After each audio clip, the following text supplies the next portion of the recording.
Hello, Felicia. I am a Broward School teacher. I'm 6 years in, so I beat the 5-year hump. Awesome. Thanks, Felicia. But it was not because of my pay. It was because of my passion for the classroom and my passion to see it change. You mentioned you want to fund public education, but how are you going to do it? Where is that money going to come from? And how can you ensure states will follow that and not put it in private and charter schools? Felicia, great question. Thank you for your public service and for your 6th year. Congratulations. We talked a little bit earlier in the answer to the question about Social Security and Medicare about this $2 trillion tax cut passed under this administration and just who that favored, who it went to. It gets back to this issue of democracy.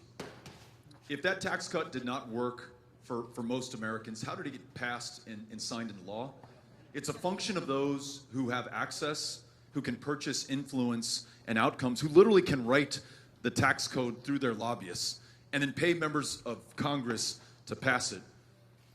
This campaign, I as a candidate, do not take a single dime from a single political action committee or corporation or special interest.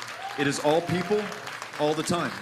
And so under our administration, when we rewrite the tax code, corporate rates, which went from 35% all the way down to 21, are going to go back up to 28%. That'll generate hundreds of billions of dollars over the next 10 years.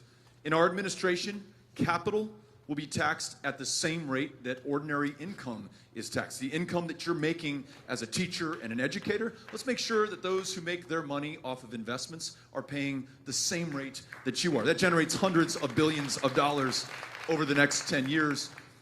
You almost have to ask yourself the question, how could we not make this investment in you and in public education? You have described in great clarity what the consequences of that are. Those 10,000 classrooms, those 2,200 unfilled positions, was told by Fed that at HBCUs right now, you're seeing a 60% drop in students who are pursuing an educational degree. We're in the midst, I don't need to tell you this, you're telling me this, we're in the midst of a teacher shortage that is going to become profoundly worse going forward. How expensive is that going to be to get out of? So yes, let's make those investments now. We have the resources to do it. The tax code is a great place to find those resources to make sure that we make that commitment. Thank you for asking, Felicia. Appreciate it.